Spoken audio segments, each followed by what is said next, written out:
Hi everyone, I am starting a new series here on my channel.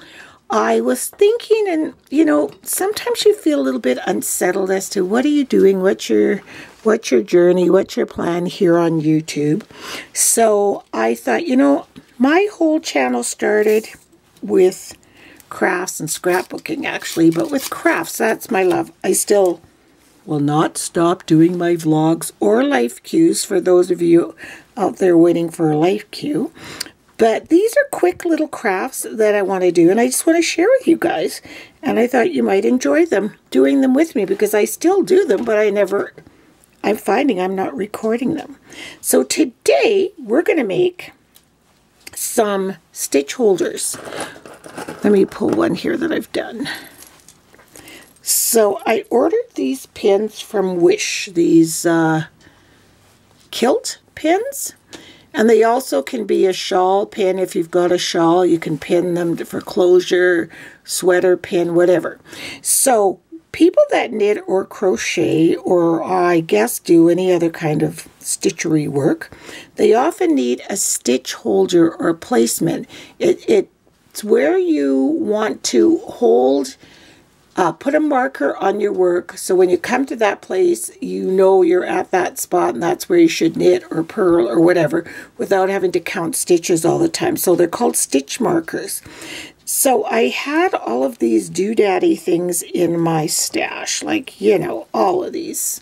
I mean, I have a container. Let me just grab it, just full, as I'm sure a lot of you do, of these. There's just so much in here. Look at them all. And so I went through and I picked through some that would be suitable, that weren't made of plastic, and they had to have a hole obviously on the end here. And I thought, let me give this a try. So the first thing I did, I didn't buy any, other than the pins, I didn't buy anything. So this is a heavy duty copper wire. And I think this wire, let me see if I still have the label, I just ripped it off, what gauge it is. I don't know what I did with it, but I think it's 20 gauge. But you want a wire that's pretty firm, that's not gonna bend and be too soft and not retain its shape. So what I did is I took a bit of it, and I took my wire cutters and I snipped off. The only reason I'm just using this much is so that I can handle the piece of wire that I took off. I took a big knitting needle. This is a US 15 knitting needle. It's probably, I want to say maybe a 10 millimeter in Canadian or European, but it doesn't matter. You just want a bigger one.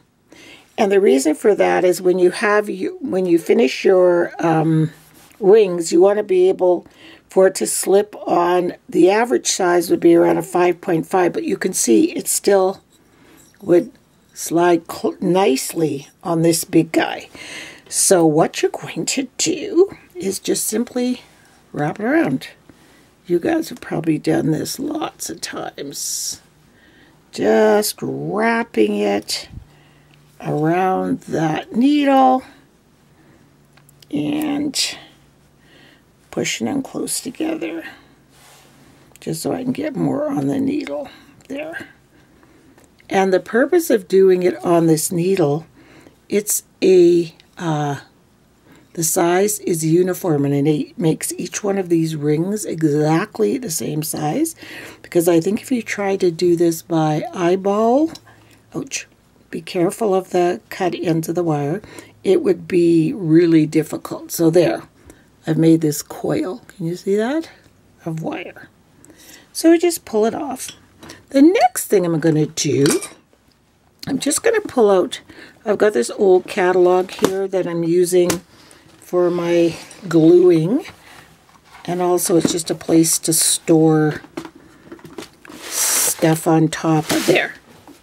So I'm going to cut right on top of this page. So I'm going to take my wire cutters again, and I'm going to trim off these edges that are, make sure you have glasses or eye protection on. And then we're just going to go down the middle of this wire right here and just start at the bottom and just start snipping it all the way up. And you'll see the rings just fall to the ground there. And they're all uniform, which is the beauty of them.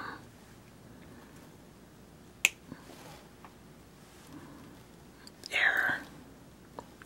I just think this is the coolest thing. And honestly, I can't tell you where I saw this trick.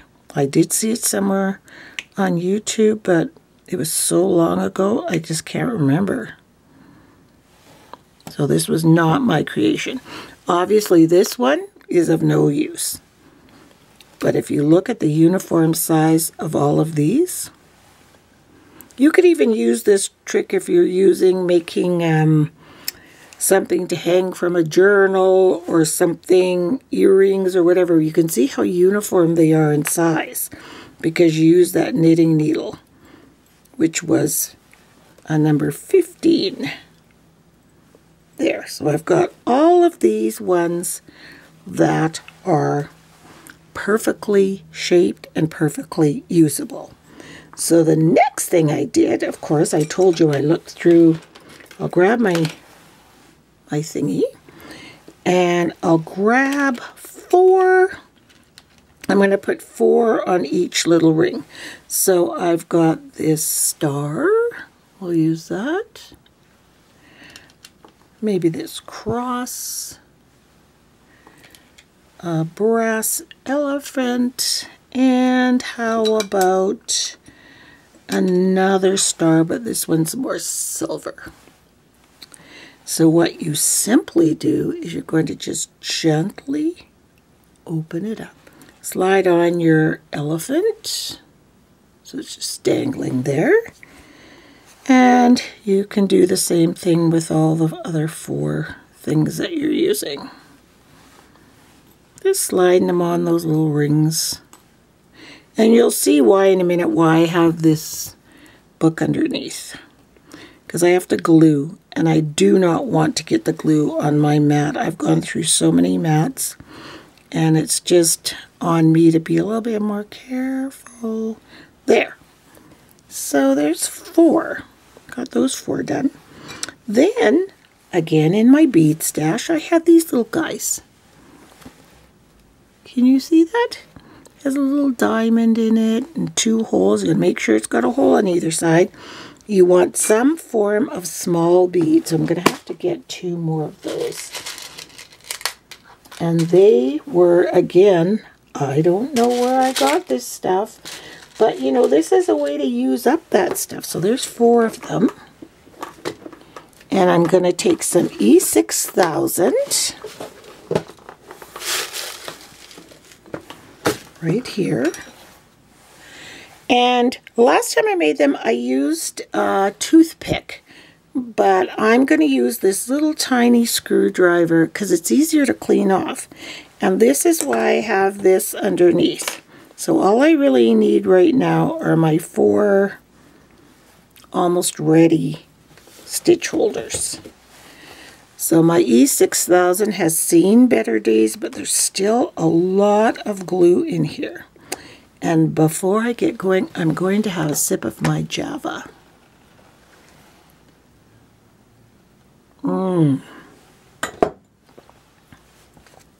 Delicious. I hope you guys have made a coffee and are joining in with me here. So I'm just taking a little bit of glue. And I'm going to grab, let's grab this one with a star. And I'm just putting a little bit around the ends of the ring. Just kind of coating that end. Just enough so that you can see it. Then the next thing I'm going to do is take one of these tiny little beads, or you can use any little bead as you want. You can use a little teeny pearl. You can use whatever you want. I just have to find the hole. That's the thing with teeny little beads. There it is.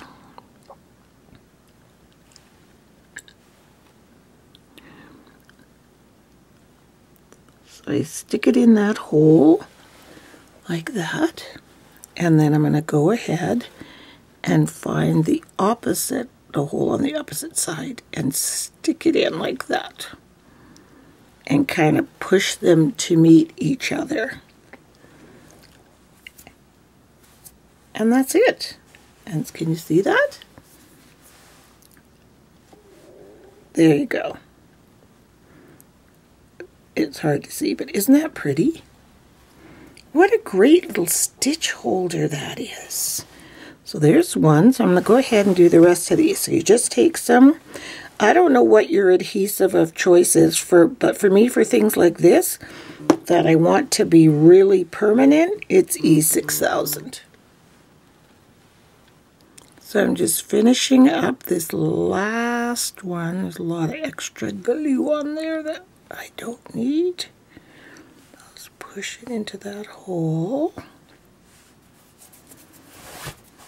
And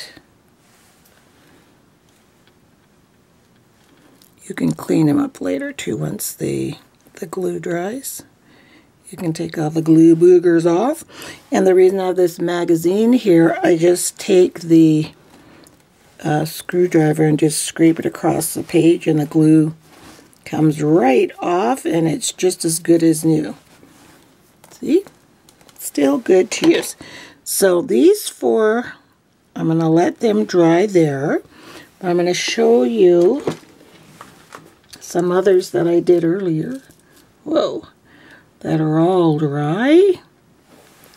And we'll just start putting them on the pins. Move those guys over there. So we just simply open up my pins, and I just take 4 different things. A star. Yeah, well, that's an elephant. Let's put a star on. There. And there you've got some beautiful stitch holders. Isn't this easy?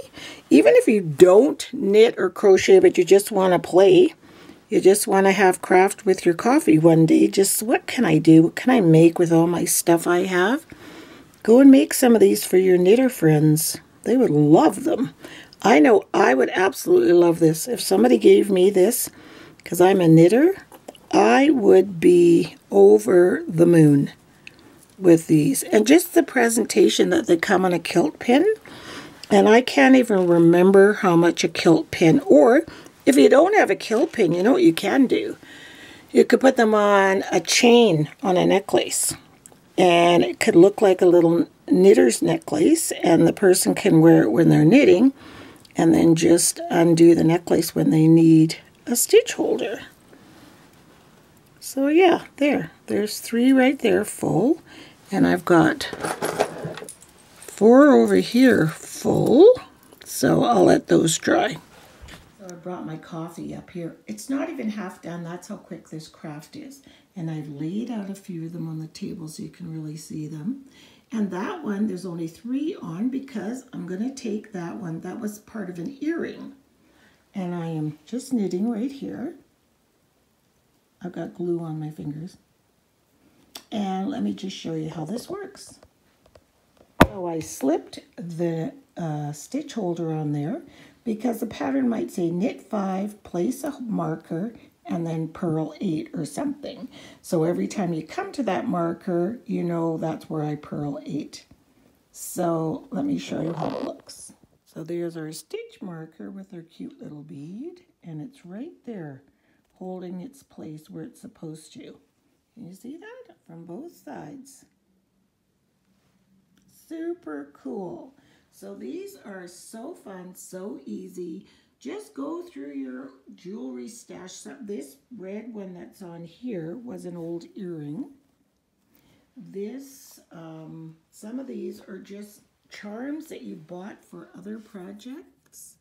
Please excuse the glue on my fingernails. That's from gluing these. Look at that little horse. And these are just little charms I had downstairs that I'm not doing anything with. Look at the birds. How fun are these to make and to give? even if you're not a knitter. And if you are a knitter, well, it's even cooler. Like, they're just pretty and fun. This gift, any of your crafty knitty friends, it's just endless what you could do with these. And again, the person can use the pin, like here's a shawl. They could use that pin to pin their shawl on somehow if they wanted to, if they chose to. So I hope you like this little craft, and we'll see you again real soon.